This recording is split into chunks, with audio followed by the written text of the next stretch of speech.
Good evening सभी को। ठीक है फ्रेंड्स, और एक बात मैं बोलना चाह रहा हूँ कि जो हिंदी ग्रामर, हिंदी जो व्याकरण है उसकी क्लासें अभी थोड़ी स्टॉप रहेंगी। ठीक है, अभी रुकी हुई रहेंगी। और रीजनिंग की क्लासें भी अभी रुकी हुई रहेगी फ्रेंड्स। ठीक है, तो आपके जो जीके है, राजस्थान का जो जीके है उसमें अपन राजस्थान का भूगोल ही अभी अपन पूरा करेंगे। ठीक है, राजस्थान का भूगोल हम धीरे धीरे क्या करेंगे, उसको पूरा करने की पूरी कोशिश करेंगे फ्रेंड्स। तो चलिए, हमने बहुउद्देशीय परियोजनाएं 5 पढ़ ली थी। ठीक है, और हम पढ़े थे व्रत परियोजना में IGNP हमने लगभग पूरी क्लियर कर ली थी फ्रेंड्स। आप किसी ने कमेंट नहीं किया फ्रेंड्स, इसलिए मुझे समझ में आ गया आपको यह अच्छे से समझ में आ चुका है, इसलिए आपने यह कमेंट नहीं किया फ्रेंड्स। तो चलिए, अपनी नेक्स्ट व्रत परियोजना में अपन देखेंगे क्या है, गंग नहर। ठीक है फ्रेंड्स, तो चलिए गंग नहर परियोजना के बारे में अपन पढ़ते हैं फ्रेंड्स। गंग नहर परियोजना क्या है? गंग नहर एक एक कॉन्सेप्ट देखेंगे अपन फ्रेंड्स, एक एक कॉन्सेप्ट अपन देखते हैं गंग नहर परियोजना का।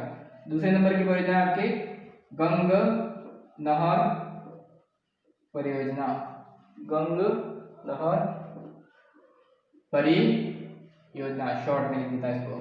ठीक है, शॉर्ट में मैंने लिख दिया है फ्रेंड्स। तो चलिए, राजस्थान की प्रथम सिंचाई परियोजना, पहला फैक्ट है इसका, राजस्थान की प्रथम सिंचाई परियोजना है ये, पहला फैक्ट। राजस्थान की प्रथम सिंचाई परियोजना कौन सी है? तो यही है आपके प्रथम सिंचाई परियोजना फ्रेंड्स। ठीक है, दूसरा फैक्ट है कब शुरू की गई है, प्रारंभ कब की गई परियोजना? तो मैं आपको बता दूं 1922 में इसको प्रारंभ किया गया, और इसको पूर्ण कब किया गया? प्रारंभ तो कर दिया, लेकिन इसको पूरा कब किया? तो पूरा कब किया आपको बताना चाहिए 1927 में। ठीक है, 1927 में 5 साल लगे, 23, 24, 25, 26, 27, 5 साल इसको लगे।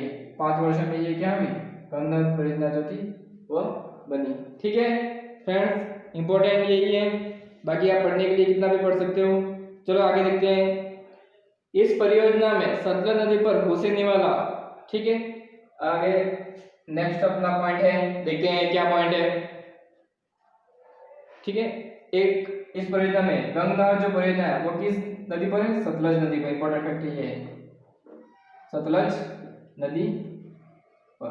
तो सतलज नदी पर हुसैनी वाला कहां पर है? हुसैनी वाला फिरोजपुर, फिरोजपुर कहाँ है?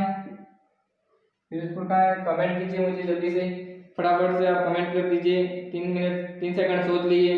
फिरोजपुर आपको बताना चाहिए पंजाब में है। ठीक है, हुसैनी वाला स्थान है जहाँ से अभी क्या निकला गया, एक नहर निकलेगी, और यह राजस्थान में गंगानगर जिले के शिवपुर से प्रवेश करती है। और यह राजस्थान में कहाँ प्रवेश करेगी? शिवपुर गंगानगर में प्रवेश करती है एक नहर, यह जो नहर है। ठीक है फ्रेंड्स, तो सतलज नदी पर हुसैन वाला फिरोजपुर गांव पंजाब से निकलती है, और ये श्रीपुर गंगानगर में राजस्थान में प्रवेश करती है फ्रेंड्स। ठीक है, कुल लंबाई इसकी देख लेते हैं। कुल लंबाई कितनी है? तो कुल लंबाई है इसकी 129 किलोमीटर km, और केवल राजस्थान में कितने किलोमीटर है? 17 किलोमीटर है फ्रेंड्स। तो प्रश्न आपका ये पूछ सकता है कि राजस्थान की सिंचाई प्रथम सिंचाई परियोजना यही है फ्रेंड्स। ठीक है, राजस्थान की प्रथम सिंचाई परियोजना कौन सी है? यही है, गंग नहर। ठीक है, दूसरा इंपॉर्टेंट फैक्ट, 1922 में इसका निर्माण शुरू हुआ, और 1910 में 5 वर्ष में इसको बनाया गया। ठीक है, और कौन सी नदी पर है? तो सतलज नदी पर। बस ये फैक्ट आपको हमेशा याद रखने होंगे फ्रेंड्स। ठीक है, तो गंगानगर में प्रवेश करते गंगानगर जिले को क्या करेगी? सिंचाई सुविधा उपलब्ध कराएगी फ्रेंड्स। ठीक है, इसके नोट देखो, कुछ इंपॉर्टेंट नोट है, इंपॉर्टेंट उसको आप देख लो और इसको अच्छे से क्लियर कर दें। ठीक है, इस नहर के निर्माण के कारण, ठीक है, इसी नहर के निर्माण के महाराजा गंगा सिंह को राजस्थान का भगीरथ कहा जाता है। ठीक है, महाराजा गंगा सिंह को, महाराजा गंगा सिंह, देखो गंगा सिंह, तो गंगा नहर किसके, इसके निर्माता कौन है, महाराजा गंगा सिंह हैं। तो इसलिए महाराजा गंगा सिंह को क्या बोलता है, राजस्थान का भगीरथ बोलते हैं। राजस्थान का भगीरथ किसको बोलते हैं और क्यों बोलते हैं, क्योंकि गंगा नहर का इसने निर्माण किया था इसलिए। ठीक है, और कुछ इंपॉर्टेंट है, एक और फैक्ट देख लेते हैं। आपने देख लिया राजस्थान का भगीरथ किसको बोलते हैं, महाराजा गंगा सिंह। गंगा सिंह को क्या बोलता है, क्योंकि ये इसके निर्माता है, किसके, गंगा नहर के। ठीक है, ये इसके निर्माता हैं इसलिए। ठीक है, अब अगर ये पूछ ले, यह नहर जो है अभी क्या है, वर्तमान में जर्जर हो चुकी है। ठीक है, ये नहर क्या है, वर्तमान अभी नहीं है। ठीक है, तो इसका इंपॉर्टेंट फैक्ट बस आगे आप जितना इसकी शाखाएं भी निकलती हैं। ठीक है, शाखाएं निकलती है, लक्ष्मी नारायण शाखा है, लालगढ़ है, कल्याणी जी है, सामिया जी है। ठीक है, शाखाएं अगर शाखाएं चलो एक आधी लिख लेते हैं, लक्ष्मी नारायण है, ठीक है, लक्ष्मी नारायण है, ठीक है, सामिया है, समिया है। ठीक है, तो इस प्रकार से बहुत सारी शाखाएं इंपॉर्टेंट है। चलिए, ये तो आपके पूरा कॉन्सेप्ट क्लियर हो गया कि ये चीजें हैं। चार पांच छह चीजें आपने देख ली, लेकिन इंपॉर्टेंट ये है, राजस्थान की प्रथम सिंचाई परियोजना कौन सी है, गंगा नहर परियोजना। ठीक है, किस नदी पर स्थित है, सतलज नदी पर। ये फैक्ट इंपॉर्टेंट। ठीक है, एक ये इंपॉर्टेंट है, महाराजा गंगा सिंह इसके निर्माता थे और इसको राजस्थान का भगीरथ बोलते हैं। ठीक है फ्रेंड्स, अगर ये कभी कभी पूछ ले तो ये आपको याद रखना है। तीन चीजें इंपॉर्टेंट हैं गंगा नहर में, बाकी सब आप जितना आप पढ़ने की कोशिश करो उतना पढ़ सकते हो। ठीक है, तो एक दो तीन, ये तीन और ये चौथा आप लिखना चाहो तो। ठीक है फ्रेंड्स, तो ये आपके गंगा नहर क्या होती है, पूरी होती है। चलिए नेक्स्ट आपके नहर वृहत परियोजना के बारे में हम पढ़ रहे हैं। ठीक है फ्रेंड्स,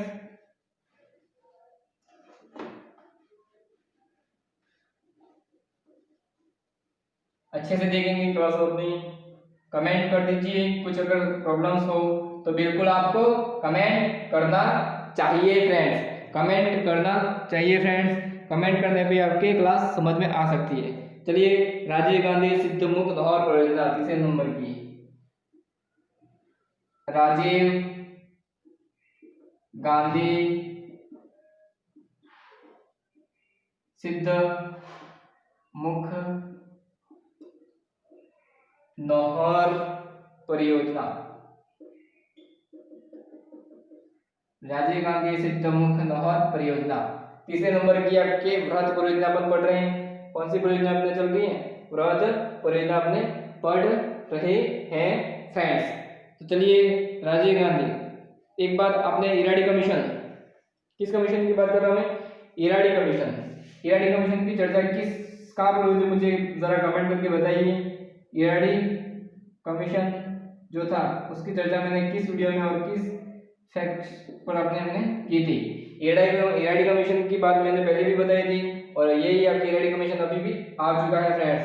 तो बताइए मैंने इराडी कमीशन की चर्चा किस वीडियो में की थी और किस बात पर और किस क्या बात पर की थी, तो कमेंट कीजिए और मुझे बताइए। ठीक है, तो इराडी कमीशन जो था उसकी सिफारिशों के अनुसार, ठीक है, आवंटित जल राशि का, यानी आवंटित जल राशि का क्या, आवंटित जल राशि का 0.47 मिलियन एकड़ फीट, MAF मिलियन एकड़ फीट। ठीक है, जल का प्रयोग करने के लिए, ठीक है, इतनी जो जल है, ये जल है क्या है, इतना जल का प्रयोग करने के लिए किसने, यूरोपीय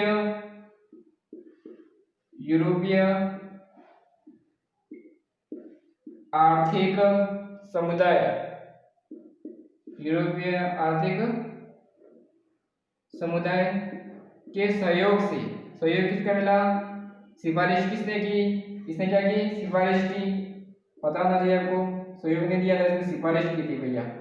ठीक है, सिफारिश पर आवंटित जल राशि का कितना जल राशि, 0.47 MAF एकड़, मिलियन फीट। ठीक है, यूरोपियन आर्थिक समुदाय के सहयोग से, यूरोपियन आर्थिक समुदाय के सहयोग से इस परियोजना का निर्माण किया गया फ्रेंड्स। ये इंपॉर्टेंट फैक्ट है, इराडी कमीशन का हमेशा जिक्र होता रहता है फ्रेंड्स। ठीक है, इसके द्वारा हनुमानगढ़ के नौहर में नौहर शाखा द्वारा तथा राजीव गांधी शाखा द्वारा चूरू के राजगढ़ में सिंचाई की जाती है। अब सिंचाई कहाँ पर होगी राजस्थान में, तो आपको बताना चाहिए। देखो एक तो आपके चूरू नहर है, एक तो पहला आपका नहर आपको बताना चाहिए। नहर कहाँ पर आता है, हनुमानगढ़ में। दूसरा आपका चूरू का राजगढ़, राजगढ़ चूरू। ठीक है फ्रेंड्स, ये इंपॉर्टेंट है कि राजीव गांधी सिंचाई मुक्त नहर योजना के द्वारा निम्न में से कौन कौन से दो जिले हैं जो आपके लाभान्वित होते हैं। तो आपको पता होना चाहिए, नहर का है हनुमानगढ़ में और चूरू राजगढ़ में, दो जिले आपके क्या आते हैं, दो क्षेत्र या दो जिले आपको जो पूछे या स्थान पूछे तो आपको क्या करना है, याद रखना है फ्रेंड्स। हमेशा क्या करना है, याद रखना है फ्रेंड्स। ठीक है फ्रेंड्स, तो ये इंपॉर्टेंट है, ये आपने पहले भी पढ़ लिया है। चलो आगे देखते हैं। ठीक है, यूरोपियन यूनियन, मैंने ये एक शब्द लिखा था यूरोपियन यूनियन, इन्हें सहयोग दिया था। ये यूरोपियन यूनियन क्या है उसके बारे में अपन चर्चा करते हैं फ्रेंड्स। ठीक है, यूरोपीय यूनियन क्या है, ध्यानपूर्वक देखेंगे। यूरोपीय यूनियन कॉन्सेप्ट क्लियर करने जा रहे हैं। यूरोपीय यूनियन क्या होता है, स्टार बना दीजिए या नोट लिख दीजिए कुछ भी। यूरोपीय यूनियन, इस शब्द को अपन देखेंगे यूरोपीय यूनियन है क्या फ्रेंड्स। तो इसे क्या किया था, सहयोग दिया था, सिफारिश इराडी कमीशन ने दी थी। ठीक है, तो वर्तमान विश्व में सामाजिक अर्थव्यवस्था का क्या, ये सामुदायिक इकोनॉमिक्स, ठीक है, सामुदायिक अर्थव्यवस्था का, सामुदायिक अर्थव्यवस्था का, सामुदायिक अर्थव्यवस्था का महत्वपूर्ण उदाहरण, जहां यूरोप के 28 देशों ने, यूरोपीय हैं तो यूरोप ने कितने देश, 28 देशों ने मिलकर आर्थिक हितों हेतु इस समूह का निर्माण किया है। इसका मूल उद्देश्य क्या है, तो आर्थिक हित, इकोनॉमिक्स, जो आपकी प्रॉब्लम्स होगी आर्थिक हितों के लिए क्या किया, यूरोपीय यूनियन बनाया गया फ्रेंड्स। तो ये इफेक्ट है। ठीक है, यूरो मानक का संबंध और बेसल मानक का संबंध, चलो ये तो देख लेते हैं। तो यूरोपीय यूनियन आपको समझ में आ गया क्यों बनाया गया, सामाजिक अर्थव्यवस्था के लिए। ठीक है, उनका महत्वपूर्ण उदाहरण है। और ये 28 देशों ने, कितने देशों ने आर्थिक हितों के लिए बनाया गया, एक क्या है, एक समूह है फ्रेंड्स, यूरोपीय यूनियन समूह। ठीक है, एक आपके मानक कुछ पढ़ लिया, यूरो मानक, यूरो मानक का संबंध और बेसल मानक का संबंध, बेसल मानक का संबंध। ठीक है, ये पूरा संबंध आप लिख देना। ठीक है, यूरो मानक का संबंध किससे है, खनिज तेल से है, खनिज तेल। फैक्ट इंपॉर्टेंट है ये दोनों, आप पढ़ लें अच्छे से। बेसल मानक का संबंध किससे, बैंकों के नियम और विनियमन से संबंधित, बैंकों के नियम एवं विनियम, नियम और विनियम, बैंकों के नियम और विनियम से संबंधित कौन सा मानक है, तो बेसल मानक। यूरो मानक का संबंध किससे, खनिज तेल से है फ्रेंड्स। यूरो मानक का संबंध किससे, खनिज तेल से है फ्रेंड्स। तो देख लीजिए इसको अच्छे से। चलो नेक्स्ट आपके हैं चौथे नंबर की बिसलपुर परियोजना, बिसलपुर परियोजना, बिसलपुर परियोजना। बिसलपुर आपको मुझे कमेंट कीजिए फटाक से, 3 सेकंड में बताइए बिसलपुर कहां पर आ सकता है। ठीक है, तो बिसलपुर आपको आ सकता है, मैं इसकी लोकेशन बता देता हूं। तो बिसलपुर आपको आता है बनास नदी पर। अब फिर बताइए कि बनास नदी कहां पर आएगी, मुझे बताइए, हंसने की बात नहीं है। ठीक है फ्रेंड्स, हंसूंगा मैं तो आपको समझ आ जाएगी मैं क्या कर रहा हूं, आपको थोड़ा कॉन्सेप्ट क्लियर कराना चाह रहा हूं फ्रेंड्स। आप कुछ गलत मत सोचिए फ्रेंड्स, हंसते रहिए, जीवन में हंसना बहुत आवश्यक होता है। बनास नदी पर टोडा रायसीयम, टोडा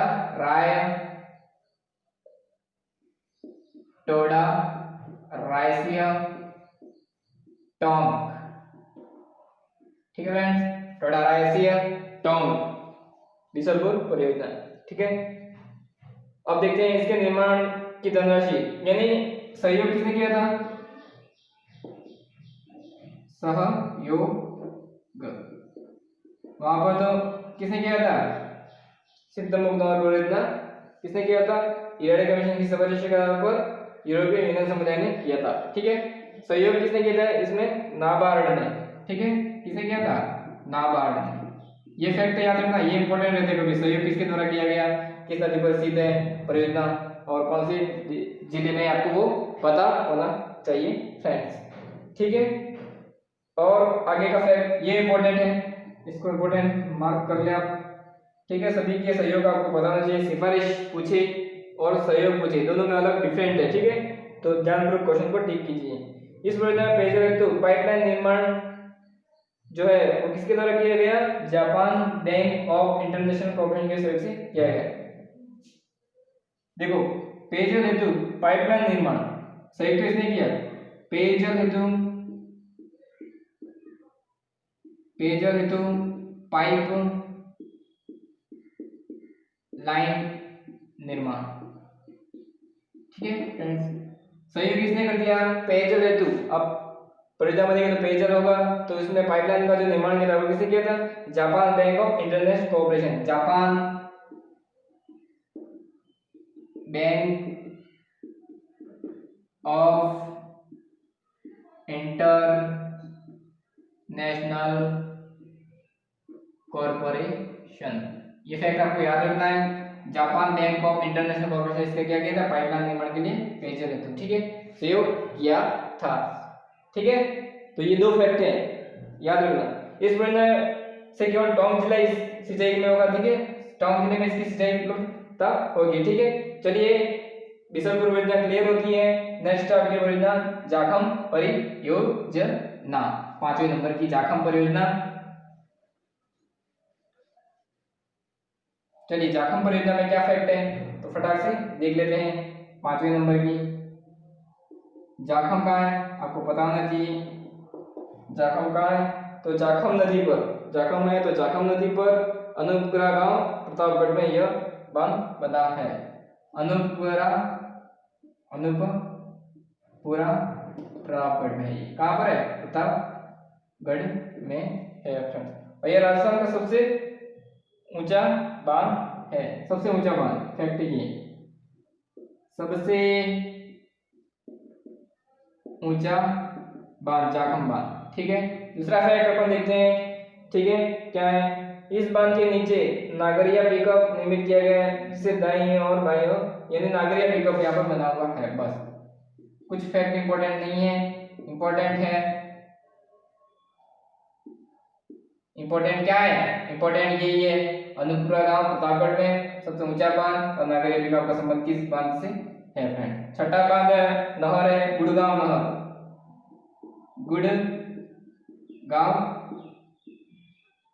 गुड़गांव नहर यह किसकी संयुक्त परियोजना? हरियाणा प्लस राजस्थान की संयुक्त परियोजना है। ठीक है, आपको पता चाहिए किसकी संयुक्त है। ठीक है, राजस्थान और हरियाणा। यह नहर औरावाला के निकट से निकलकर तथा भरतपुर के कामाम में प्रवेश करती है। तो इसका एक ही याद रखना है, कामाम भरतपुर जिला से क्या होता है? लाभान्वित होता है। नेक्स्ट आपके 7वें नंबर की है भरतपुर नहर। ठीक है, भरतपुर नहर भरतपुर जिले से यहाँ क्या होगी? भरतपुर जिले को ये क्या सिंचाई उपलब्ध करवाएगी फ्रेंड। कुछ इंपॉर्टेंट नहीं है। लास्ट 8वीं नहर आज की, और अपना वीडियो खत्म करते हैं। भरत परियोजना का जो पूरा कॉन्सेप्ट था वो क्लियर हो जाएगा। यमुना सिंचाई परियोजना लास्ट आपके, अच्छे से इसको पूरा रफ कर लेते हैं और 8वें नंबर की लास्ट परियोजना क्लियर कर देते हैं फ्रेंड्स। 8वें नंबर की यमुना सिंचाई परियोजना। यमुना सिंचाई परियोजना फैक्ट क्या है इसका देख लेते हैं। उत्तर प्रदेश यानी यूपी, हरियाणा, ठीक है, यूपी, हरियाणा, राजस्थान, हिमाचल प्रदेश,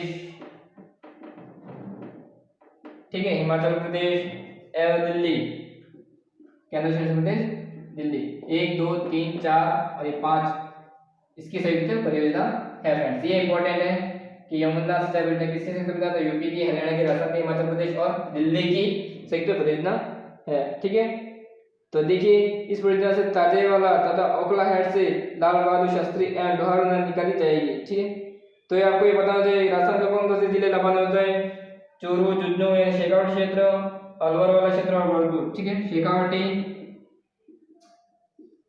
चूरू, ठीक, शेखावटी क्षेत्र, चूरू, झुंझुनू आता है। ठीक है, अलवर और भरतपुर क्षेत्र आपके, ठीक है, भरतपुर लिख देता मैं पूरा। ठीक है, तो ये आपका कॉन्सेप्ट आपको पता होना चाहिए फ्रेंड्स। ठीक है, तो आपके व्रत परियोजना आपकी क्या हो जाती है, पूरी हो जाती है फ्रेंड्स। ओके फ्रेंड्स, तो ये आपका कॉन्सेप्ट यहाँ तक हम क्लियर कर दिया है फ्रेंड्स। ठीक है फ्रेंड्स, चलिए व्रत परियोजना आपकी पूरी हो चुकी है फ्रेंड्स। ठीक है, व्रत परियोजना आपकी कंप्लीट 8 परियोजना हो चुकी हैं फ्रेंड्स। इनमें से 8 में से आपके मुझे जो लगता है आप पढ़ने के लिए क्या हो, स्वतंत्र हो फ्रेंड्स। आप जितना पढ़ो आप ज्ञान अनंत है, लेकिन मुझे जो महत्वपूर्ण चीज़ लगती है, मेरा जो अनुभव है, मेरा जो एक्सपीरियंस है, वो क्वेश्चन बनने का 100% IGNP से बनने की कोशिश कराता है।